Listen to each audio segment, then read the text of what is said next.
నమస్కారం బీఆర్కే భక్తి ప్రేక్షకులందరికీ స్వాగతం. నేను మానస. ఈ రోజు మనతో పాటు ఉన్నారు ప్రముఖ ఆధ్యాత్మికవేత్త, జ్యోతిష పండితులు బ్రహ్మశ్రీ గోనుగుంట్ల సురేష్ బాబు గారు ఉన్నారు. గురుగారిని అడిగి అక్షయ తృతీయ తర్వాత మనకు 12 రాశుల వారికి ఎలా ఉండబోతుందో అడిగి తెలుసుకుందాం.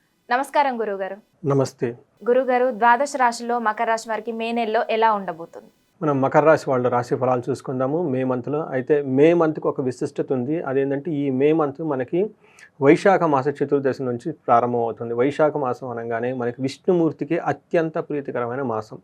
ఈ మాసంలో మనం ఏ రకమైన పుణ్య కార్యాలు చేసినా కానీ దాని యొక్క ఫలితం ఎంతో బాగుండి మనకి విష్ణులోకం ప్రాప్తిస్తుంది అని చెప్పేసి మనకి పురాణాల్లో వివరించడం జరిగింది. ఒకటి ముఖ్యమైన ఈ మాసం యొక్క గనక విశిష్టతలో ఒక ముఖ్యమైన కార్యక్రమం ఏంటంటే ఉదక దానం అంటారు. ఉదకం అంటే మంచినీళ్ళు కనుక మనం దానం చేస్తే ఎంతో పుణ్యం వస్తుంది అంటారు. మనుషులకు కానివ్వండి, పశువులకు కానివ్వండి, జంతువులు కానీ నీటికి వాళ్ళకి అందుబాటులో ఉంచి వాళ్ళ దాహాన్ని కనుక తీర్చగలిగితే మనకి విష్ణు లోకం ప్రాప్తిస్తుంది అని చెప్తూ ఉంటారు. దీని ప్రకారంగా మీరు ఈ ఒక చిన్న కార్యక్రమాన్ని ఇనిషియేట్ చేసుకొని అందరికీ మంచినీళ్ళు ఇచ్చే ప్రోగ్రామ్గా ఒకటి పెట్టుకోండి. ఇంకా కొంతమంది చలివేంద్రాలు పెడుతూ ఉంటారు, కొంతమందికి ఆరో అవి పెట్టేసి ఇస్తూ ఉంటారు. వాళ్ళకి ఆ బాటిల్ దానం చేస్తే మీకు ఎంతో పుణ్యం వస్తుంది. ఎలాంటి వాళ్ళైనా సరే, మనకి ఎలాంటి నక్షత్రంలో ఎలాంటి రాశి వాళ్ళైనా సరే ఇది కార్యక్రమం అందరూ చేసి చక్కగా వృద్ధిలోకి రావాలని చెప్పేసి నేను కోరుకుంటున్నాను. అయితే మకర రాశి మనం కనుక చూసుకుంటే ఈ మంత్లో ఎలా ఉందో చూద్దాం. మకర రాశి వాళ్ళకి ఉత్తరాషాఢం 2, 3, 4 పాదాలు, శ్రవణం 1, 2, 3, 4 పాదాలు, ధనిష్ట 1, 2 పాదాలంతా మనకి మకర రాశిలో ఉంటాయి.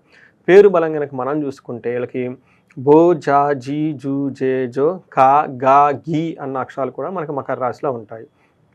మనకి గ్రహస్థితిని బట్టి మనం చూసుకుంటే ఈ మంత్లో సూర్యుడు రాశి వృషభ రాశిలో, బుధుడు మేషరాశిలో, శుక్రుడు మీనరాశిలోకి, కుజుడు కర్కాటక రాశిలో ప్రవేశిస్తూ ఉన్నారనమాట. ఈ యొక్క గ్రహస్థితిని అనుసరించి వీటితో పాటు ఈ మంత్లో 3 గ్రహాలు మారుతూ ఉన్నాయండి. ఒకటి గురువు, రెండోది రాహుకేతువులు మారుతూ ఉన్నారు. వీటి యొక్క ప్రభావం ఎలా ఉందో కూడా మనకి ఉగాది రాశి ఫలాల్లో వివరించడం జరిగింది. సో ఇప్పుడు కనుక మనం ఈ మే మంత్ వరకు ఫలితాలు చూసుకుంటే ఎలా ఉంటుందంటే వీళ్ళకి మకర రాశి వాళ్ళకి ఒక మంచి టైం నడుస్తుంది అని మనం చెప్పుకోవచ్చు. ఏ ప్రకారంగా అంటే సూర్యుడు 5వ ఇంట్లో ఉండి ఇబ్బంది పట్టాల్సిన విధంగా ఉన్న స్థితిలో ఉన్నా కానీ ఈ మకర రాశి వాళ్ళు అంత ఇబ్బందులు పడరు విపరీత వేద ఉండటం వల్ల. అయితే ఒక కుజుడు మాత్రం కొంచెం ఇబ్బంది పెడుతూ ఉన్నారు. మిగతా అన్ని గ్రహాలు అనుకూలంగా ఉండటం వల్ల ఒక బెస్ట్ మంత్గా ఉంటుంది. అట్లీస్ట్ 70 to 80% వీళ్ళకి చాలా పాజిటివ్గా ఉంటుంది, చక్కగా ఉంటుందని మనం చెప్పుకోవాలి. అయితే వీళ్ళకి సూర్యుడు మాత్రం 5th హౌస్లో ఉండి 11th హౌస్ని దృష్టిని చూడటం వల్ల ధన ప్రవాహం చాలా బాగుంటుంది. తర్వాత ఓవరాల్గా చూసుకుంటే చాలా ఉన్నతంగా ఉంటుంది. జనరల్గా అయితే రాంగ్ డెసిషన్ తీసుకునే అవకాశం ఎక్కువగా ఉంది, గొడవలయ్యే అవకాశం ఎక్కువగా ఉంది. అయితే వీళ్ళకి ఇవి చెప్పుకునేవి అంత ఎక్స్పీరియన్స్ అవ్వక సూర్యుడు తటస్థంగా ఉండేసి ధన ప్రవాహాన్ని ఇస్తున్నాడని మనం చెప్పుకోవచ్చు. కుజుడు వీళ్ళకి కొంచెం ఇబ్బంది పెట్టే పరిస్థితిలో ఉన్నారు. ఈ కుజుడు కూడాను వీళ్ళకి ఈ మంత్ అంతా ఉండేసి ఇబ్బంది పెడుతూ ఉంటుంది. వీళ్ళకి జూన్ 7th వరకు కుజుడు ఉంటారు. ఆ తర్వాత కుజుడు మారుతూ ఉంటారు. బట్ ఈ జూన్ వరకు ఉన్న ఈ మంత్లో ఈ 40 or 37 days కొంచెం జాగ్రత్తగా ఉండాలి. వీళ్ళు పర్టికులర్గా ఇబ్బంది కలిగించే మాటలు, మిమ్మల్ని ఇబ్బంది పెట్టే విధంగా మాట్లాడటం, తర్వాత సోదరులతో గొడవ, భార్యతో పట్టింపులు, అనారోగ్యం ఇవన్నీ వచ్చే అవకాశం ఎక్కువగా ఉంటుంది. అంతేకాకుండా 10వ ఇంట్లో దృష్టి ఉండటం వల్ల కొంచెం ప్రొఫెషన్ రిలేటెడ్ మ్యాటర్స్లో టెన్షన్గా ఉండే అవకాశం ఎక్కువగా ఉంటుంది. అప్పటిదాకా కంఫర్టబుల్ లగ్జరీగా ఉన్న సిచ్యువేషన్ నుంచి కొంచెం బాధపడే అవకాశం ఎక్కువగా ఉంటుంది. తర్వాత దుర్మార్గుల సహవాసం, దుష్టుల సహవాసం పెట్టే అవకాశం ఎక్కువగా ఉంటుంది. ధన నష్టము, కఠినంగా మాట్లాడే సిచ్యువేషన్స్ కూడా ఎక్కువగా ఉంది. ఒక రకంగా కనుక చూసుకుంటే మకర రాశి వాళ్ళు కొంచెము ప్రాపర్ డిసిప్లైన్గా ఉండి చక్కటి ఇంటర్పర్సనల్ స్కిల్స్ని మెయింటైన్ చేస్తే పేషెన్సీగా ఉంటే ఈ కుజుడు పెట్టే ప్రాబ్లమ్స్ నుంచి ఈజీగా బయటపడవచ్చు. శుక్రుడు వీళ్ళకి చాలా అనుకూలంగా యోగ్యతనిస్తూ ఉన్నాడు. వీళ్ళు మకర రాశి నుంచి 3వ స్థానంలో శుక్రుడు ఉండటం వల్ల వీళ్ళకి ఏం చెప్తారంటే మన సంస్కృతంలో మహర్షులు వాణిజ్య ధననాశం చ శత్రు వృద్ధి ధనక్షయం గత జీవన రాహత్యం భవేద్ తృతీయగే శుక్ర అంటారు. అంటే శుక్రుడు 3వ ఇంట్లో ఉండటం వల్ల బిజినెస్కి సంబంధించిన విషయాల్లో కొంచెం ఇబ్బంది పడే అవకాశం ఎక్కువగా ఉంటుంది. మీకు కొత్తగా శత్రువులు వచ్చే అవకాశం ఎక్కువగా ఉంటుంది. అయితే కొన్ని గ్రంథాల్లో శుక్రుడు 3వ ఇంట్లో ఉండటం వల్ల మంచి చేస్తుంది అని చెప్తారు. వీళ్ళకి మిత్రుల వల్ల లాభం ఉంటుంది, గౌరవం వృద్ధి చెందుతుంది. మీరు ఏదైనా కనుక మాట మాట్లాడితే ఆ మాటకి ఎంత విలువ ఉంటుంది, ధనము గౌరవప్రదంగా ఉంటుంది.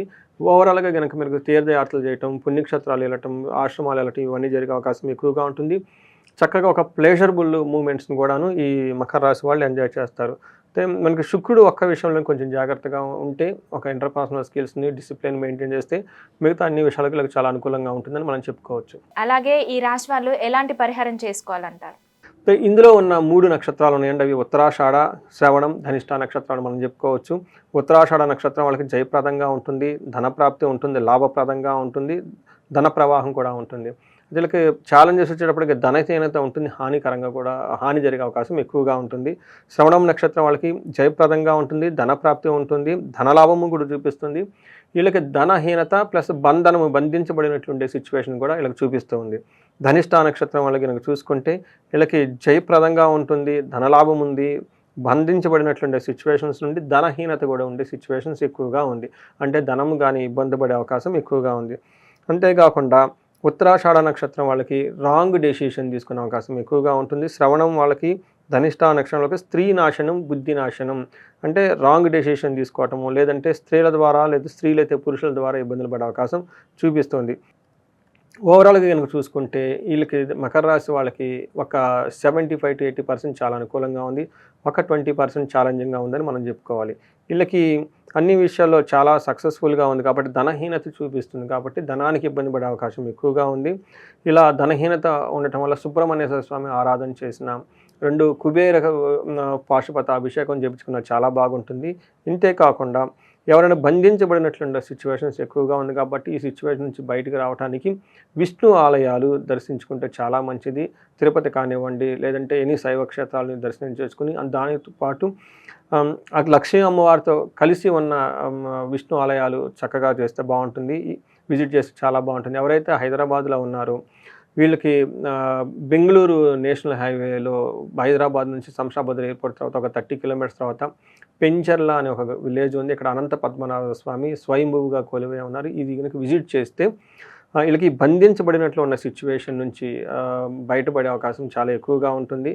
సో ఇంకా ఇవి కాకుండా ఎవరైనా వ్యక్తిగతంగా ఇంకా ఏమైనా ఛాలెంజెస్ ఉన్నా కానీ ఒకసారి హారోస్కోప్ ఏమైనా ఛాలెంజెస్ ఉంటే ఈ స్క్రీన్ పైన ఉన్న నెంబర్ ద్వారా కనెక్ట్ అయితే వాటిని ఎనాలిసిస్ చేసి ఏ విధంగా వెళ్తే బాగుంటుంది అనేది మీకు వివరించడం జరుగుతూ ఉంటుంది.